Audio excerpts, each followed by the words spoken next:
자, 그러면 구체적으로 자기소개서를 작성하는 데 있어서 몇 가지 기법 아니면 원칙 뭐 이런 것들이 있습니다. 그래서 일단 자기소개서는요, 크게 여러분들이 가치관을 좀 파악하기 위해서요, 생각이나 의견을 묻는 항목들도 있고요. 아니면 과거의 어떤 경험들을 묻는 항목들이 있습니다. 그래서 우선 생각이나 의견을 묻는 그런 항목들을 작성할 때는 저는 A, B, C에 맞춰서 이렇게 작성을 해보라고 이야기를 합니다. A, B, C라는 것은 처음에 집중할 수 있도록 attention, 그 다음에 본문에 대한 body, 그 다음에 closing, 그래서 앞 글자를 따서 A, B, C다 이렇게 이야기를 하고 있는데요. 구체적으로 처음에는 주제나 그 다음에 결론이나 요점 등을 먼저 딱 말해주는 게 좋다라는 거예요. 어떤 그 항목에 대한 주제를 바운드리를 일단 딱 정하고요. 거기에 맞춰서 서술해 주는 게 좋다라는 겁니다. 그 다음에 바디 부분은 뭐냐면 이 주제 앞에서 언급한 주제에 대해서 조금 더 심층적인 어떤 근거 아니면 내용 어떤 사례나 그런 경험들 그러니까 앞에 있는 내용들을 좀 보완할 수 있는 내용을 적어주는 게 좋다라는 거고요. 그 다음에 앞에 내용들을 마무리하는 형태로 좀 더 강조하는 형태로 이렇게 클로징을 해주는 게 좋다라는 겁니다. 그래서 보통 우리가 기업에서 활용되는 문서들은요, 보통 두괄식이나 아니면 양괄식 형태를 많이 해요. 미괄식을 잘 사용하지 않습니다. 글쓰기에서 두괄식, 미괄식, 양괄식이라는 부분들이 있잖아요. 그래서 보통은 회사에서만 이런 그 보고서나 이런 부분들은 처음에 결론부터 딱 냅니다. 이러이러한 결론이 있습니다. 결론부터 결과를 뭐 달성했습니다. 거기에 대한 근거는 이렇게 제시가 됩니다. 그래서 그런 거에 따라서 이 입사 서류들, 자기소개서도 마찬가지 작성을 해주신다 생각하면 되고요. 이 형태 같은 경우는 양갈식이라고 생각하시면 좋을 것 같아요. 그래서 앞에서 어떤 결론이나 주제들을 먼저 이렇게 해주시고, 그 다음에 마무리로 클로징을 해주신다라고 생각하시면 좋을 것 같고요. 그러면 실제적으로 어떤 사례들 작성한 예시를 좀 보면서 설명을 좀 드리도록 하겠습니다. 자, 이런 질문이 있을 수 있죠. 자신이 가지고 있는 주요 역량을 기술을 하고 만약에 당사에 입사를 한다면 이 역량을 어떻게 활용할지 활용 방안에 대해서 설명을 해주세요. 이런 질문이나 항목들이 있을 수 있습니다. 자, 그러면 앞서서의 A, B, C에 맞춰서 어떻게 작성이 되었는지 한번 보도록 할게요. 자, 먼저 저는 대학에서 배운 이론을 바탕으로 실무 역량을 쌓기 위해 노력했으며 연구 과정에서 다양한 문제 해결 능력을 키웠습니다. 라고 해서 딱 결론을 말씀드렸습니다. 여기서 뭐냐면 주요 역량을 말을 하라고 했죠. 그래서 주요 역량 중에서 나는 문제 해결 역량, 문제 해결 능력에 한정해서 이야기를 하겠다라는 뜻인 거예요. 보통 A, B, C를 모르고 있다면 이런 걸 거예요. 이렇게 답을 할 수 있을 겁니다. 일반적으로 구직자분들이. 저는요, 대인관계 능력도 가지고 있고, 문제 해결 능력도 가지고 있고, 네, 그리고 의사소통 능력도 가지고 있습니다. 이렇게 해버리면 벌써 어떤 초점이 잡히진 않는 거죠. 네, 그래서 이런 역량을 물을 때는요, 반드시 한 가지 역량에 집중해서 이야기를 하는 게 중요하다. 이 한 가지 역량을 선택하실 때는 뭐에 또 집중을 해야 된다? 이 직무라는 부분들.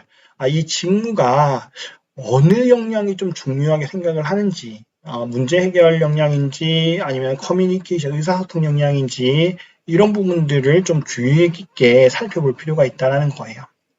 가령 고객 상담하는, 고객 응대하는 어떤 직무가 있다라고 하면 뭐 대인 관계 능력이 좀 중요하겠죠. 뭐 의사소통 능력이나 이런 부분들에 맞춰야 되는 거고요.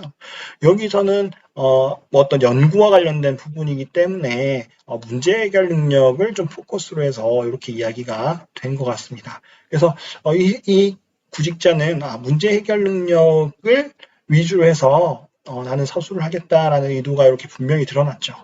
그 다음에 B, 바디 단계. 바디는 어떻게 서술하는지 한번 볼게요. 특히 제가 전공한 전산화학은 역사가 깊고 기업에서도 경험할 수 있는 곳이 적어서 학교에서의 어떤 연구 활동을 중요하게 생각했습니다. 주로 전원자 분자동 역학 모의 실험을 통해서 시간 흐름에 따른 분자의 동역학을 확인하는 연구 활동에 참여를 했습니다.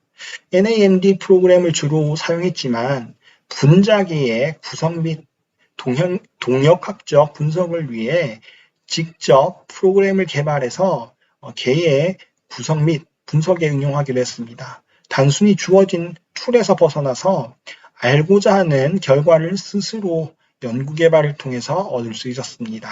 이렇게 서술을 했습니다. 그래서 과거의 어떤 경험들, 이 문제 해결 능력을 뒷받침하는 경험들 뿐만 아니라 잘 보시면 아주 전문적인 용어들을 같이 포함을 시켜서요. 나의 전문성을 어필하는 이런 근거 자료들을 좀 이야기를 했습니다. 사실 뭐 이거 전공자가 아닌 이상 이해는 하긴 힘들지만 어쨌든 실무자 입장에서 이런 좀 전문적인 용어, 사실 이 전문적인 용어를 이야기할 때도요. 잘 이야기를 해야 됩니다. 좀 검증되지 않는 내용을 이렇게 허투루 썼다가는요, 직장에 재직하고 계신 분들은 역량이 훨씬 뛰어나잖아요. 이런 검증 과정에서 문제가 생길 수가 있으니까, 이런 용어를 취사 선택하실 때 잘 사용하고, 그 경험을 활용하실 때, 서술하실 때는 이런 부분 잘 고민해서 사용을 해주셔야 된다라는 부분인데, 제가 생각했을 때는, 이 부분은 문제 해결 역량과 아울러서 전공에 대한 역량들도 잘 어필할 수 있는 그런 본문이었다라고 생각이 돼요. 그 다음에 클로징 부분은 이런 LG생명과학의 주력 산업 분야인 신약 연구개발 분야에서의 직접적인 성과를 나타나기 위해서는 아직 배워야 할 점이 많지만 연구개발원으로서 나에게 주어진 역할을 탐색하고 신약 개발에 있어서의 최적화된 분석 결과를 제공하는 데 이바지하겠습니다. 이렇게 어떤 의지나 앞에서의 어떤 향후의 어떤 의지들을 이야기를 했습니다. 특히 클로징을 하는 데 있어서도 이런 LG 산업 분야의 주력 산업 분야, 그래서 이 회사가 어떤 일을 한다, 이 조직이 어떤 일을 한다라는 걸 한번 언급을 해줌으로 해서 나 이 조직에 관심이 있다라는 것을 어필을 하는 거죠. 그래서 이렇게 A, B, C를 적용할 수 있다라는 겁니다. 그래서 앞서 설명을 했던 거 다시 한번 말씀을 드리면, 자, 메인 메시지를 통해서 바운드리를 정하죠. 문제 해결 능력이라는 것을 이야기하겠다. 라는 바운드리를 정하고, 그 다음에 서브 메시지, 거기에 대한 근거는 이러이러하다라는 거, 그 다음에 최종적으로 목표에 대한 어떤 내용들, 실행과 목표에 대한 내용들을 이렇게 마무리를 통해서 끝맺음을 한다. 이렇게 이해를 하시면 좋을 것 같습니다. 그래서 A, B, C 기법에 대해서 좀 설명을 했고요. 지식 디자이너